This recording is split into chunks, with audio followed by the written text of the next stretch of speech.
وَقُلْ جَاءَ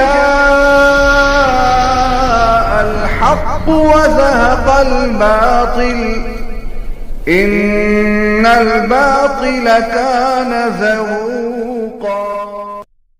الحمد للہ وکفى وسلام علی عباده الذین اصطفى اما بعد اللہم الہمنی رشدی واعذنی من شر نفسی۔ سامعین، کل میرے پاس گجرات سے تعلق رکھنے والے ایک دوست نے ایک ویڈیو بھیجا اور کہا کہ اس کا جائزہ لیجئے۔ پھر بتایا کہ یہ قاری ہارون بھاگل کا بیان ہے جو مروجہ تبلیغی جماعت کے شورائی گروپ سے تعلق رکھتے ہیں۔ ان کا بیان سن کر بڑا عجیب لگا۔ پہلے ان کا بیان میری آواز میں سن لیجئے، اس کے بعد میرا تبصرہ۔ انہوں نے کہا، ایک مرتبہ مولانا الیاس صاحب رحمۃ اللہ علیہ کے دل میں بات آئی اور بالکل صحیح بات آئی کہ آپ علیہ السلام کے زمانے میں جو بھی جماعتیں جاتی تھیں، آپ صلی اللہ علیہ وسلم ان کو جھنڈا دیتے تھے۔ پڑھا ہوگا آپ نے فضائل اعمال میں، تو میں بھی اپنی ہر جماعت کو جھنڈا دوں۔ اب مشورے میں بات رکھی، کہا حضرت 2 دن کے بعد شیخ الحدیث مولانا زکریا صاحب آنے والے ہیں، ان سے رائے لے لیں گے۔ کہا ٹھیک ہے، یہ نہیں کہ میں کہہ رہا ہوں مانتے نہیں ہو تم، میں کہہ رہا ہوں نا، ایسا نہیں تھا۔ شیخ الحدیث صاحب آئے تو مولانا محمد الیاس صاحب بولے، زکریا وہ تو بھتیجے تھے، زکریا میرے ذہن میں یہ بات آئی ہے کہ میں اپنی ہر جماعت کو جھنڈا دوں۔ شیخ الحدیث صاحب رحمۃ اللہ علیہ نے فرمایا، چچا آپ کی بات بالکل صحیح ہے، لیکن آج کل جھنڈے جو ہیں وہ سیاسی جماعتوں کے ہو گئے ہیں، لہٰذا آپ اپنی جماعتوں کو جھنڈے دیں گے تو آپ کی جماعت بھی ایک سیاسی جماعت ہو جائے گی۔ ہاں نہیں دوں گا، نہیں دوں گا، یہ نہیں کہ میں نے جو کہا میری بات مانتے نہیں ہو، میں ذمہ دار ہوں، نہیں، کچھ سمجھ میں آ رہی ہے؟ اللہ سمجھا دے۔ ہاں، دھوکے سے نکلو۔ ایک مولوی صاحب آئے اور مولوی صاحب ہر جمعہ کو ان کا بیان وہی، تبلیغ والے ایسے، دعوت والے ایسے، تبلیغ والے ایسے، دعوت والے ایسے، ہوتا ہے نا؟ اور مجمع بھی سبحان اللہ، اس پر سبحان اللہ کہہ رہے ہو تم۔ اب اس میں کچھ ساتھی تھے، ان کے دل میں بات آئی کہ یار امام صاحب کو کسی بہانے سے نظام الدین لے جاؤ اور مولانا محمد یوسف صاحب کی خدمت میں لے جاؤ۔ اب ایک دم سے کہو گے تو دکھتی رکھ دباؤ گے تو بھڑکے گا آدمی۔ حضرت خواجہ نظام الدین اولیاء رحمۃ اللہ علیہ کے مزار پر جائیں گے؟ کیوں نہیں جائیں گے؟ ضرور جائیں گے۔ دعوت میں حکمت کی ضرورت ہے۔ مولانا عمر صاحب رحمۃ اللہ علیہ ایک واقعہ بیان کرتے تھے کہ ایک جگہ جماعت پہنچی تو پورا گاؤں مرتد ہو چکا تھا اور گاؤں والوں نے کہا، بھائی آنے میں دیر کر دی ہے، ہم نے تو اسلام چھوڑ دیا ہے، اب اس موقع پر قرآن، حدیث، جنت، جہنم، آگ، کوڑے یہ سب کام آتے ہیں؟ اگر یہ ہوتا تو اسلام چھوڑتے ہی نہیں۔ فکر کے ساتھ چلیں، ہم تقاضوں کو سوچیں، کام کو سوچیں۔ اللہ کی ایک ترتیب ہے، کام اس پر کھولے گا جو فکر مند ہوگا اور کام اس سے لیا جائے گا جو قربانی والا ہوگا۔ اذان کا مسئلہ آیا، بھائی لوگوں کو کیسے جمع کیا جائے؟ کسی نے کہا ناقوس بجاؤ، کسی نے کہا آگ جلاؤ، کوئی بات طے نہیں ہوئی، لیکن مسئلہ اہم ہے۔ تو ایک صحابی رضی اللہ تعالیٰ عنہ جن کا نام بھی اکثر علماء بھی نہیں جانتے، حضرت عبداللہ ابن زید ابن عبد ربہ، شاید آپ نے بھی پہلی بار سنا، وہ فکر لے کر سوئے، یار مسئلہ ہے مسلمانوں کو لانے کا ہے نماز کی طرف، باجماعت نماز پڑھنے کے لیے، کوئی مسئلہ طے نہیں ہو رہا، تو سوئے تھے اور ایک فرشتہ ناقوس بجا رہا تھا۔ ناقوس جو ہوتا ہے نا، وہ بیل کی سینگ کی طرح ہوتا ہے، اندر سے کھوکھلا ہوتا ہے۔ پھر وہ بولتے ہیں تو انہوں نے خواب میں اس آدمی سے کہا، ناقوس دینا ہے، کیا کرو گے؟ کہا کہ مسلمانوں کو نماز کے لیے بلائیں گے، کیا اس سے بہتر چیز بتاؤں؟ کہا بتاؤ۔ تو اس نے اذان پڑھی، وہ فرشتہ تھا۔ صبح ہوئی، صبح سویرے آپ صلی اللہ علیہ وسلم کی خدمت میں پہنچے، اے اللہ کے نبی صلی اللہ علیہ وسلم، ایسا ہوا اور یہ کلمات مجھے بتائے گئے۔ ان پر کھلا، اس لیے کہ وہ فکر میں تھے۔ آپ نے فرمایا بلال کو سکھا دو، اس لیے کہ بلال قربانی والے تھے۔ اذان حضرت بلال سے دلوائی۔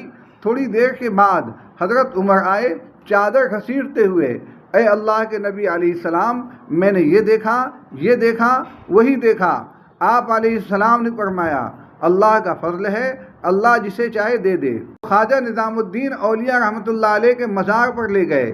واپسی میں مرکز نظام الدین پڑھتا ہے، کہا حضرت یہاں مولوی یوسف صاحب رہتے ہیں، جب بھی دیکھو مولوی یوسف، چلو دیکھ لیتے ہیں۔ تو مولانا عمر صاحب رحمۃ اللہ علیہ کے واقعہ میں کہیں بھول نہ جاؤں، تو وہ امیر صاحب کے دل میں اللہ نے فکر پر بات کھولی۔ سب مردوں کو جمع کیا، ان سے کہا کہ تم نے اسلام چھوڑ دیا ہے؟ کہا ہاں چھوڑ دیا۔ فرمایا چھوڑا کہاں ہے؟ بتاؤ تم نے ختنہ کرایا ہے یا نہیں؟ پہلے اس کو ختم کرو، پھر اسلام سے نکلو گے۔ سمجھ میں آ گئی، سب نے کلمہ پڑھ لیا۔ حکمت ہوتی ہے، انہوں نے یوسف صاحب کے کان میں پہلے بات پہنچا دی تھی۔ گئے، دسترخوان تیار تھا، بٹھایا۔ اب گھر میں سے کھانا آ رہا ہے، روٹی آ رہی ہے، سالن آ رہا ہے۔ پھر استنجے کی حاجت ہوئی تو ایک آدمی نے اندر کرسی رکھی، تو وہ جو مولوی صاحب تھے غصے ہو گئے، کہنے لگے مجھے کھلانے پلانے کے لیے لائے ہو، تمہارا مولوی یوسف کہاں ہے؟ کہا حضرت جو آپ کو روٹی دے رہے تھے، جو آپ کو سالن دے رہے تھے، جنہوں نے آپ کے لیے کرسی رکھی، وہی مولوی یوسف ہیں۔ اچھا پھر کام حق ہے۔ اور ایسے لگے کہ موت اللہ کے راستے میں آئی ہے۔ زندگیوں سے بات سمجھ میں آتی ہے، یہ بات تقریروں سے نہیں آتی، تحریروں سے نہیں آتی، تدبیروں سے نہیں آتی۔ ہمارا کام قربانی ہے، ہمارا کام اخلاص ہے۔ ہمارے بڑوں نے ہم کو جس راہ پہ چلایا ہے اس راہ سے آگے پیچھے نہیں ہوں گے۔ اس راہ پر اللہ کی مدد ہے، غیبی تائید ہے اللہ کی۔ ایک مرتبہ ایک آدمی نظام الدین آیا کہ بھائی وہ مولوی یوسف، مولوی انعام کہاں ہے؟ کہا اوپر تو چھتی ہے، وہاں چلے جاؤ۔ ایک پیاز کاٹ رہے تھے اور ایک مسالہ پیس رہے تھے، دیکھتے ہی بولے یہ کام حق ہے۔ اتنا بڑا آدمی پیاز کاٹ رہا ہے اور اتنا بڑا آدمی مسالہ پیس رہا ہے، کام کو سمجھا دیتا ہے۔ کوئی عہدہ نہیں، کوئی ڈگری نہیں، کوئی بڑاپن نہیں، کوئی دعویٰ نہیں۔ سامعین، خطیب صاحب کا بیان پورا ہوا۔ اس تقریر میں کئی باتیں قابل اعتراض ہیں۔ پہلی بات تو یہ ہے کہ حضور علیہ السلام کے غزواتی سفر کو تبلیغی جماعت کے اسفار کی طرح بیان کیا ہے، اور یہ کہا ہے کہ جس طرح حضور صلی اللہ علیہ وسلم صحابہ کو جماعت میں بھیجتے تھے اور جھنڈے دے کر بھیجتے تھے، اسی طرح مولانا الیاس صاحب رحمۃ اللہ علیہ کی بھی خواہش تھی کہ جماعت نکلے تو اس کے ہاتھ میں بھی جھنڈا ہو۔ مروجہ تبلیغی جماعت کے اسفار کو حضور صلی اللہ علیہ وسلم اور صحابہ کے غزوات پر قیاس کرنا اور اس طرح بیان کرنا کہ سننے والے کو محسوس ہو کہ تبلیغی جماعت کا یہ سلسلہ حضور صلی اللہ علیہ وسلم کے عہد مسعود سے ہی جاری ہے، کھلی ہوئی تحریف ہے، کھلا ہوا دھوکہ ہے۔ مروجہ تبلیغی جماعت کے بانی مولانا محمد الیاس کاندلوی ہیں، نہ کہ حضور سید عالم صلی اللہ علیہ وسلم۔ حضور صلی اللہ علیہ وسلم نے تبلیغی وفود میں کبھی جھنڈے نہیں دیے۔ جھنڈوں کا تعلق مجاہدین اسلام سے ہے۔ فقہا نے لکھا ہے کہ جہاد کی آیات و احادیث کو مروجہ تبلیغی جماعت پر فٹ کرنا حرام ہے، بلکہ بعض نے تو اسے کفر بھی کہا ہے۔ سامعین، خطیب صاحب نے دوسری بات یہ کہی ہے کہ اذان کا خواب حضرت عبداللہ ابن زید ابن عبد ربہ کو اس لیے آیا کیونکہ وہ فکر لے کر سوئے تھے۔ اس کا مطلب یہ ہوا کہ جن کو یہ خواب نظر نہیں آیا ان کو کوئی فکر نہیں تھی۔ آپ دیکھیے جماعتی خطیب کی زد میں کون کون آ رہے ہیں، چھوٹے بڑے تمام صحابہ، وہ صحابہ بھی جنہیں عشرہ مبشرہ کہا جاتا ہے، اور تو اور اس جملے کی زد حضور صلی اللہ علیہ وسلم پر بھی پڑ رہی ہے۔ سامعین، خطیب صاحب نے کہا ہے کہ اذان حضور صلی اللہ علیہ وسلم نے سیدنا حضرت بلال رضی اللہ تعالیٰ عنہ سے دلوائی اور حضرت عمر رضی اللہ تعالیٰ عنہ سے نہیں دلوائی، کیونکہ حضرت بلال رضی اللہ تعالیٰ عنہ قربانی والے تھے۔ دیکھیے کیسی بھیانک بات کہہ گئے ہیں۔ حضرت عمر فاروق رضی اللہ تعالیٰ عنہ کی قربانیاں تمام صحابہ پر ظاہر تھیں۔ حضرت بلال رضی اللہ تعالیٰ عنہ کا مقام و مرتبہ حضرت عمر سے بہت کم ہے۔ اگر سلسلہ نبوت چلتا تو حضرت عمر رضی اللہ تعالیٰ عنہ نبوت بھی پا سکتے تھے۔ ان کی قربانیوں کو وہی آدمی نظر انداز کر سکتا ہے جس کا مطالعہ نہیں ہے یا جس کے دل میں سیدنا حضرت عمر رضی اللہ تعالیٰ عنہ سے عداوت ہے۔ سامعین، یہاں یہ بھی وضاحت کر دوں کہ حضور صلی اللہ علیہ وسلم نے حضرت بلال کو اذان کا حکم اس لیے نہیں دیا تھا کہ وہ قربانی والے تھے، بلکہ اس لیے فرمایا تھا کہ حضرت بلال کی آواز بہت بلند تھی۔ اسی طرح حضرت عمر رضی اللہ تعالیٰ عنہ سے حضور صلی اللہ علیہ وسلم نے یہ نہیں فرمایا تھا کہ یہ اللہ کا فضل ہے جسے چاہے نواز دے، بلکہ یہ فرمایا تھا کہ عبداللہ ابن زید ابن عبد ربہ تم سے سبقت لے گئے ہیں، یعنی الفضل للمتقدم کے مصداق تم نہیں ہو سکے۔ اس سلسلے کی تفصیل سماعت فرمائیں۔ جامعہ علوم اسلامیہ بنوری ٹاؤن کراچی کے ویب سائٹ پر لکھا ہے، جماعت کی نماز کے لیے اذان کی ابتدا اس طرح ہوئی کہ حضور صلی اللہ علیہ وسلم جب اپنے صحابہ رضوان اللہ عنہم اجمعین کے ساتھ مکہ مکرمہ سے مدینہ منورہ ہجرت کر کے تشریف لے گئے تو مدینے میں مسلمانوں کو ایک یہ مسئلہ درپیش آیا کہ جب نماز کا وقت ہو تو مسلمانوں کو کس طرح بیک وقت نماز کے لیے جمع کیا جائے۔ چنانچہ اس کا حل پیش کرنے کے لیے ایک دن اس پر حضور صلی اللہ علیہ وسلم کے روبرو صحابہ کرام رضوان اللہ عنہم اجمعین کے مابین بات چیت ہوئی۔